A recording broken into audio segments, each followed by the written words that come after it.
amis, aujourd'hui on va parler sur un sujet très important, c'est l'acné. Il faut savoir que c'est une dermatose très fréquente qui touche presque 90% des adolescents. Elle se caractérise par une inflammation du follicule pileux sébacé. Et pour mieux comprendre la physiopathologie de la survenue de l'acné, on devrait connaître c'est quoi le follicule pileux sébacé et l'inflammation, comment elle se fait. Voilà. La survenue de l'acné est expliquée par des phénomènes retentionnels et des phénomènes inflammatoires. Les phénomènes retentionnels sont deux. Premièrement, l'hypersécrétion du sébum par les glandes sébacées sous l'action d'une hormone androgénique appelée DHT. Et deuxièmement, l'hyperkératinisation infundibulaire des follicules pileux sébacés, donc une multiplication excessive des cellules de la paroi du follicule, vont engendrer une obstruction complète. Par la suite, on aura à l'intérieur un milieu anaérobie et donc la présence des germes, plus précisément la Propionibacterium acnes, qui est un germe anaérobie, va se profiler de façon excessive et engendrer le phénomène inflammatoire. Sur le plan clinique, les phénomènes retentionnels vont apparaître sous forme de comedons fermés et de comedons ouverts. Les comedons fermés appelés encore des microquistes ou bien les points blancs.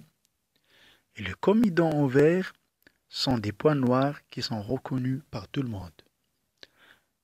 Et les phénomènes inflammatoires, on aura des papilles, des pustules et des nodules. Papille, c'est une élévation de la peau qui ne contient pas du pus et qui est inférieure à 5 mm.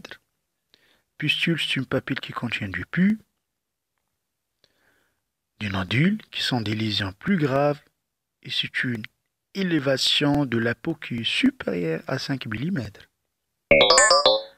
Et aussi, on devrait dire que chez les patients qui présentent de l'acné, on aura un séborrhée qui se manifeste par une peau grasse et luisante.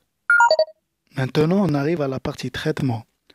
Tout à l'heure, on a vu la physiopathologie de l'acné, et ça nous aide de conclure de façon systématique et facile comment la traiter.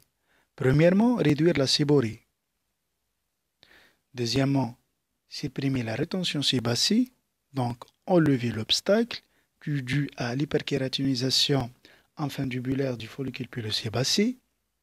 Et à la fin, limiter l'inflammation, donc éradiquer le germe. Il y a deux types de traitements, un traitement par voie locale et un traitement par voie systémique.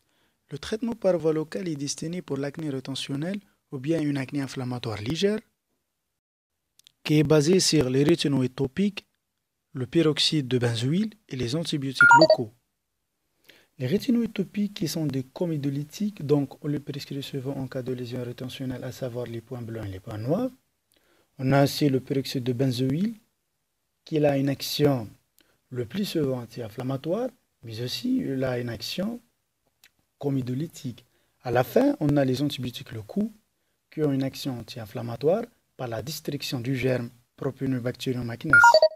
Le traitement par voie systémique est presque la même chose. On utilise des antibiotiques de la famille cycline de première génération, les tétracyclines, et de la deuxième génération, telle que la doxycycline. Mais il faut savoir qu'il y a une contre-indication chez l'enfant qui est inférieur à 8 ans, ou bien la grossesse, et on utilise souvent un alternatif comme les macrolides, l'érythromycine, ou bien le Bactrim. Il faut savoir qu'il y a un traitement qui est considéré réellement curatif dans l'acné, c'est l'izithrotinoïne, dont le mode d'action c'est l'inhibition de la sécrétion sébacée, donc une atrophie de la glande, en même temps une diminution de l'hyperkératinisation du canal infundibulaire, donc lever l'obstacle. Il y a aussi des contre-indications en cas de grossesse ou bien un allaitement et conseillé de faire une contraception chez la femme en cas de prise de traitement. On peut faire même une hormonothérapie en associant un oestrogène avec un anti-androgène. Les oestrogènes vont entrer en compétition avec les androgènes et donc, par la suite, on aura une baisse du taux des androgènes et donc minimiser la sensibilité des glandes sébacées et par la suite, on aura une diminution de l'acné. Et voilà, je viens de finir l'explication. J'espère que le sujet d'aujourd'hui est important pour vous Et n'hésitez pas d'être abonné sur ma chaîne, comme ça vous allez recevoir encore des vidéos très importantes. Ciao ciao.